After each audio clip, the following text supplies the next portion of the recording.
मेरे साथ जुड़े रहने के लिए चैनल को करें सब्सक्राइब, साथ में बेल को दबाकर ऑल के ऑप्शन पर क्लिक कीजिए। दोस्तों, कहानी ममता नाम की लड़की की है। कहानी बहुत ही ज़्यादा इंटरेस्टिंग है, अंत तक सुनिएगा।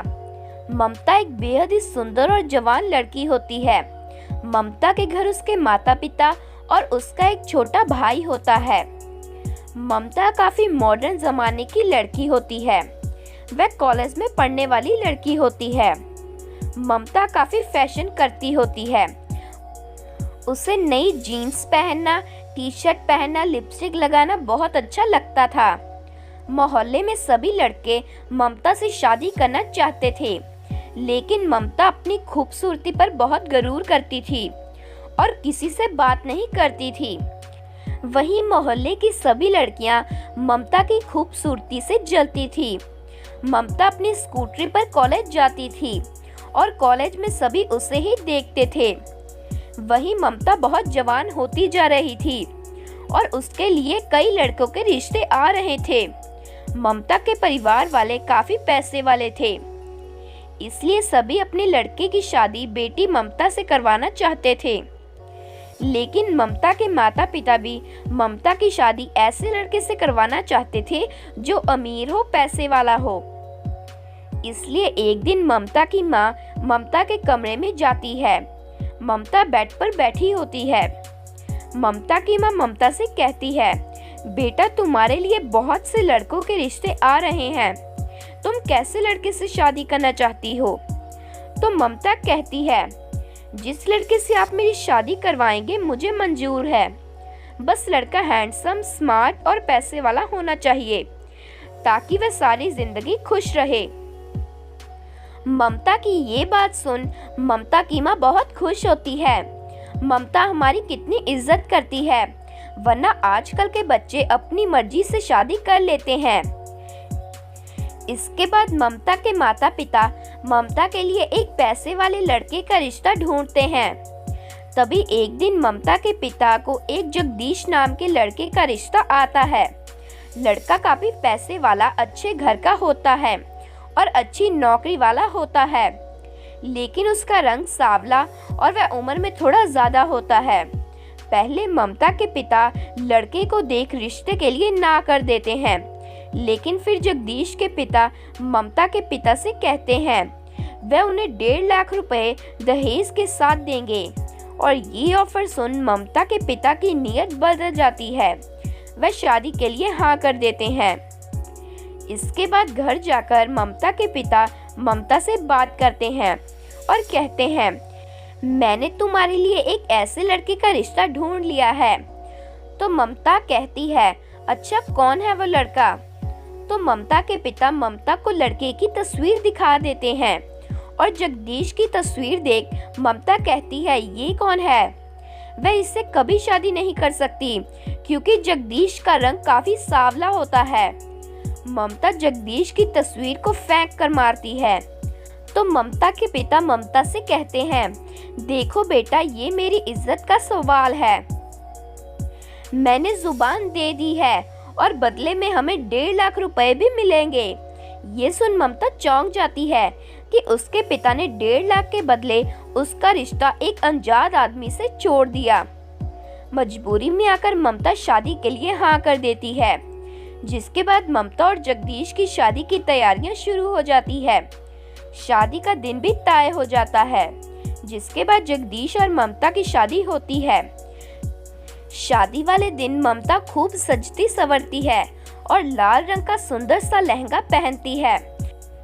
वहीं जगदीश भी सुंदर सी शेरवानी पहनता है, लेकिन उसका रंग सांवला होता है।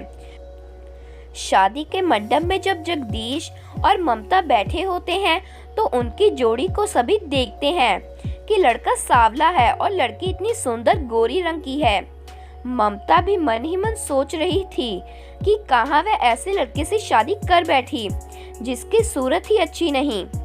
तभी ममता की एक सहेली राधा ममता के पास आती है और कहती है, क्या सोच रही हो?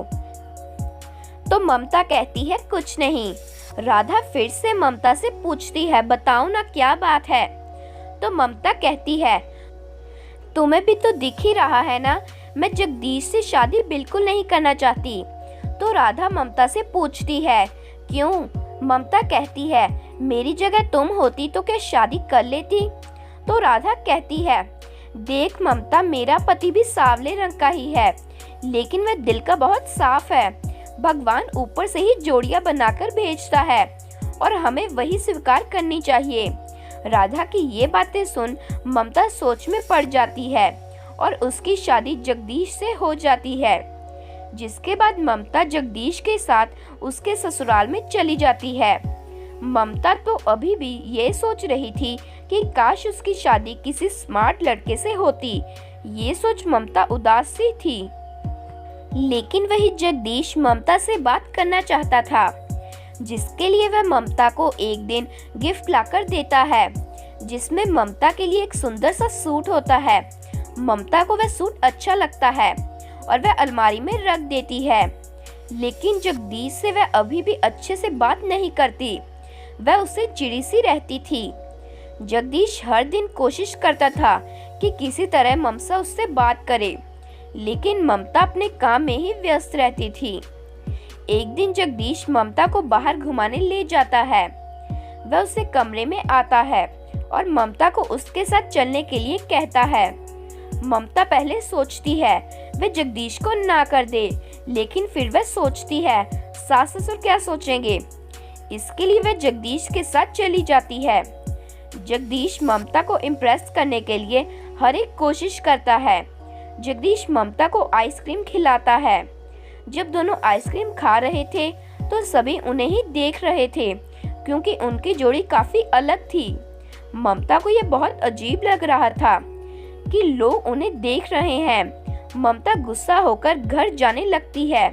तभी सड़क की दूसरी ओर से तेजी से ट्रक आता है और ममता को टक्कर मारने लगता है। जगदीश ममता को धक्का मार उसकी जान बचा लेता है। इसके बाद जगदीश ममता को उठाता है और कहता है, आप ठीक तो हो ना? ममता जगदीश को गले लगा रोने लग जाती है और कहती है, मैंने आपको बहुत परेशान किया, आपके साथ बहुत बुरा व्यवहार किया, मुझे माफ कर दीजिए। तो जगदीश कहता है, आप ऐसा मत कहिए, मुझे सिर्फ आपका प्यार चाहिए और कुछ नहीं। इसके बाद ममता और जगदीश एक रेस्टोरेंट में खाना खाने जाते हैं और खूब सारी प्यार भरी बातें करते हैं। जब ममता और जगदीश घर वापस पहुंचते हैं तो उनके सास ससुर ये देख चौंक जाते हैं कि जगदीश और ममता बहुत खुश हैं और एक दूसरे से हंस हंस कर बातें कर रहे हैं। इसके बाद करीब 2 साल बाद ममता और जगदीश माता पिता बन जाते हैं। उनके एक बेटी होती है जिसका नाम वे वामिका रखते हैं। तो दोस्तों, ये थी आज की कहानी।